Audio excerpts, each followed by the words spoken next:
பழைய எதிரிகள் புதிய எதிரிகள் என்று எந்த கொம்பனாலும் திமுக எனும் கொள்கை உறுதிமிக்க எஃகுக்கோட்டையை தொட்டுக்கூட பார்க்க முடியாது.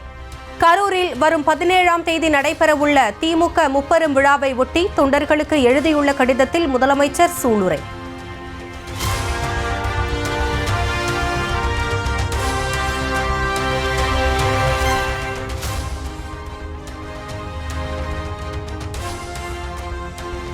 கொள்கையில்லா கூட்டத்தை சேர்த்து கூக்குரலிட்டு கும்மாளம் போட்டு மக்களுக்கு இடையூறு செய்யும் இயக்கம் அல்ல திமுக.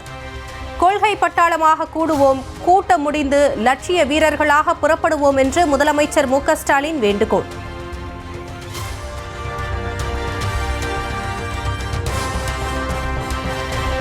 கோவை, திருப்பூர், நீலகிரி இளைஞர்களுக்கு விளையாட்டு உபகரணங்களை வழங்கினார் எதிர்க்கட்சித் தலைவர் இபிஎஸ்.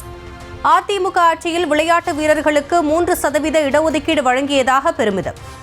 அதிமுக ஆட்சி இருக்கின்ற பொழுதுதான் விளையாட்டு வீரர்களுக்கு அரசு சார்ந்த நிறுவனங்களில் வேலைவாய்ப்பு கிடைக்கும் வகையில் 3% இடஒதுக்கீடு செய்தது அனைத்து இந்திய அண்ணா திராவிட முன்னேற்ற கழகம்.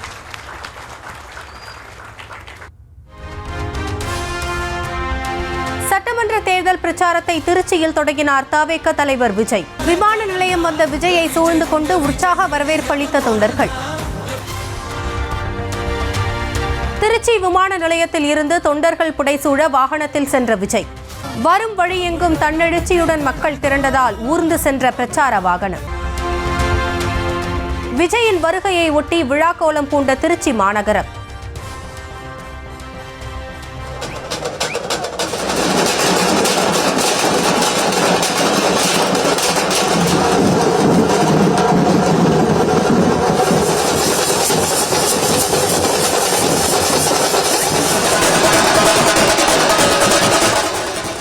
மேளதாளங்களுடனும் ஆட்டம் பாட்டத்துடனும் தொண்டர்கள் கொண்டாட்டம்.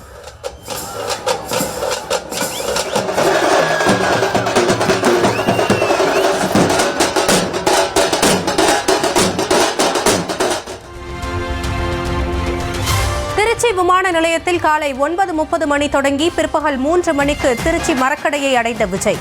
செல்லும் வழியெங்கும் தொண்டர்களும் பொதுமக்களும் திரண்டு வரவேற்பளித்ததால் மெதுவாக நகர்ந்து சென்ற வாகனம். திருச்சியில் தொடங்கும் அனைத்தும் திருப்புமுனையாக அமையும் என்று பேசத் தொடங்கிய விஜய். ஒரு சில மண்ணை தொட்டா ரொம்ப நல்லது, சில நல்ல காரியங்களை இந்த இடத்துல இருந்து தொடங்கினா நல்லதுன்ட்டு இந்த பெரியவங்கெல்லாம் சொல்லி நம்ம கேள்விப்பட்டிருப்போம் இல்லையா? அந்த மாதிரி திருச்சியில தொடங்கின எல்லாமே திருப்புமுனை அமையும்னு சொல்லுவாங்க. ஜனநாயக போருக்கு செல்லும் முன் மக்களை சந்தித்துவிட்டு செல்ல வந்திருப்பதாக உரை. அந்த காலத்துல போருக்கு போறதுக்கு முன்னாடி போர்ல ஜெயிக்கிறதுக்காக குலதெய்வம் கோயிலுக்கு போய் சாமியை கும்பிட்டு தான் போருக்கு போவாங்களாம். அந்த மாதிரி அடுத்த வருஷம் நடக்க போற ஜனநாயக போருக்கு தயாராகிறதுக்கு முன்னாடி நம்ம மக்களை உங்க எல்லாரையும் பார்த்துட்டு போலான்னு வந்திருக்கிறேன்.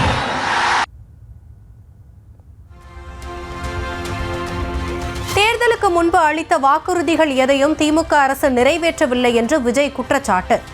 மகளிருக்கு 1000 ரூபாய் கொடுப்பதாக சொல்லி அவர்களை அசிங்கப்படுத்துவதாக ஆவேசம்.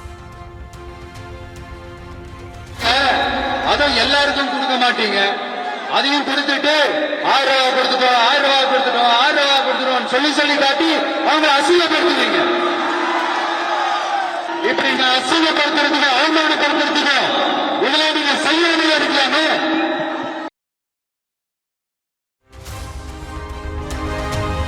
திமுக எம்எல்ஏவின் மருத்துவமனையில் கிட்னி திருட்டு என்று விஜய் கண்டனம். கிட்னி திருட்டு என்று கூறாமல் முறைகேடு என்று கூறுவதாகவும் விமர்சனம்.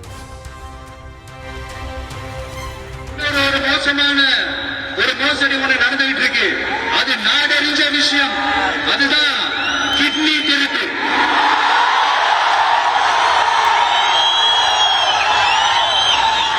ஏழையான வறுமையை பயன்படுத்தி இந்த பணத்தை காட்டி இந்த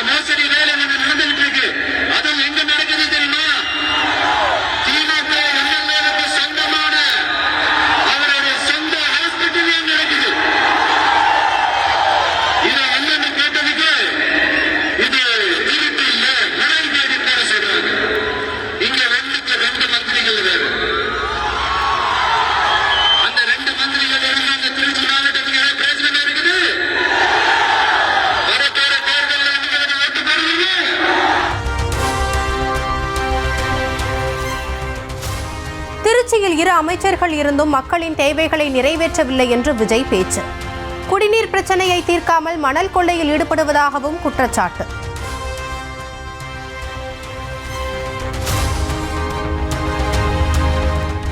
நாகை அவுரித்திடலில் அடுத்த சனிக்கிழமை திட்டமிடப்பட்டிருந்த விஜயின் சுற்றுப்பயணத்திற்கு காவல்துறை அனுமதி மறுப்பு. அதே தேதியில் அதே இடத்தில் திமுகவினர் கூட்டம் நடத்த முன்கூட்டியே புக்கிங் செய்திருப்பதால் மறுப்பு என்று தகவல்.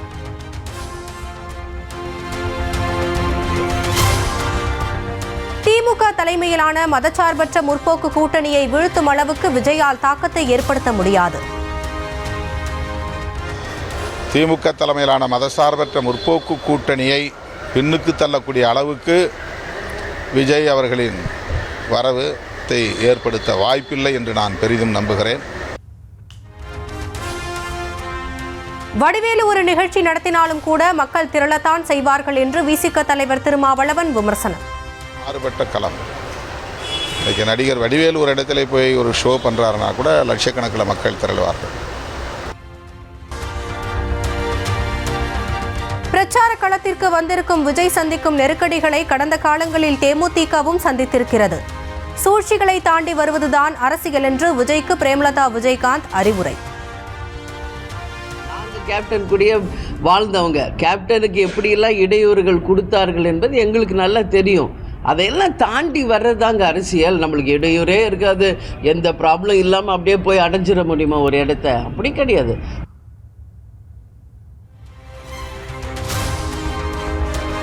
திமுக கூட்டணி எஃகு கோட்டை போல இருப்பதாக முதலமைச்சர் கூறியது குறித்து பாஜக தலைவர் நயினா நாகேந்திரன் கேள்வி. கூட்டணியை பலமாக வைத்திருந்தால் மட்டும் போதாது, மக்களுக்கு ஏதாவது நன்மை செய்ய வேண்டும் என்று பேட்டி. அதை யார் நாங்கள் கோட்டையெல்லாம் ஒன்றும் அசைக்கல, கோட்டை அப்படி தான் இருக்கும். அந்த கூட்டணியை தான் நாங்கள் அசைப்போம். கோட்டை அப்படி தான் இருக்கும், நாங்கள் அந்த கூட்டணியை தான் அசைப்போம். அவங்க அப்படியே தான் இருக்கிறாங்க, மக்களுக்கு எந்த நன்மையும் செய்யலை. இதுவரையிலும் சொன்ன எந்த ஒரு விஷயங்களையும் அவங்க இதுவரைக்கும் செய்யறதே கிடையாது.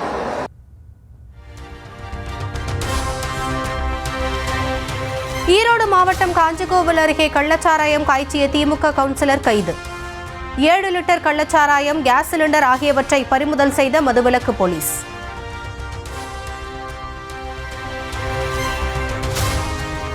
நீலகிரி மாவட்டம் சேகூரில் யானைகள் வழித்தடத்தில் உள்ள தனியார் நிலங்களை கையகப்படுத்தும் நடவடிக்கைகளை 6 மாதங்களில் துவங்க உயர்நீதிமன்றம் உத்தரவு. சேகூர் பகுதியில் சட்டவிரோதமாக கட்டப்பட்டுள்ள கட்டிடங்களை இடிக்க வேண்டும் என்ற ஓய்வு பெற்ற நீதிபதி குழுவின் உத்தரவை உறுதி செய்தது சென்னை உயர்நீதிமன்றம். உங்களுடன் ஸ்டாலின் திட்ட மனுக்கள் வைகை ஆற்றில் வீசப்பட்ட விவகாரத்தில் புதிய திருப்பம். தனிப்பட்ட விரோதத்திற்கு பழிவாங்க மனுக்களை ஆற்றில் வீசியதாக நில அளவைத்துறை ஊழியர் முத்துக்குமரன் கைது.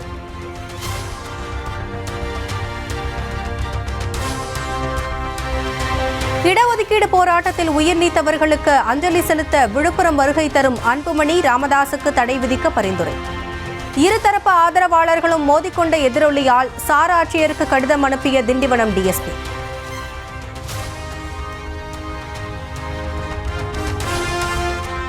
சேலம் அரசு மருத்துவமனையில் இடைத்தரகரை வைத்துக் கொண்டு கருவில் இருக்கும் குழந்தையின் பாலினத்தை கண்டறிந்து கூறிய மருத்துவர் கைது. சட்டவிரோத செயலில் ஈடுபட்ட மருத்துவர் தியாகராஜன், இடைத்தரகர் ஸ்ரீராம் ஆகியோரை கையும் களவுமாக பிடித்து போலீசில் ஒப்படைத்த மருத்துவ பணிகள் குழு. மேட்டூர் அணைக்கு நீர்வரத்து வினாடிக்கு 19,228 கன அடி வீதம் அதிகரிப்பு. நீர்மட்டம் 119.86 அடியாக உள்ளதால் 13,800 கன அடி நீர் வெளியேற்றம்.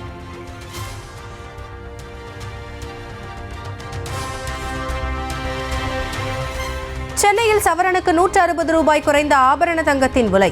1 சவரன் தங்கம் 81,760 ரூபாய்க்கு விற்பனை.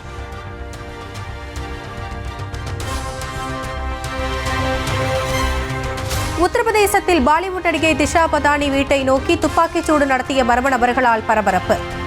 சனாதன தர்மத்தை இழிவுபடுத்த முயன்றால் உயிரோடு இருக்க முடியாது என்று ரவுடி கோல்டி பிரார் கும்பல் மிரட்டல்.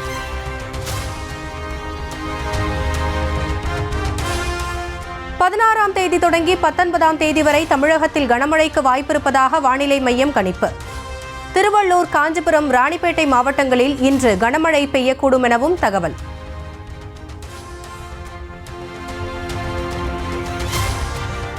மிசோரம் மாநிலத்தில் 8000 கோடி ரூபாய் மதிப்பிலான மிகப்பெரிய ரயில் வழித்தடத்தை தொடங்கி வைத்தார் பிரதமர் மோடி.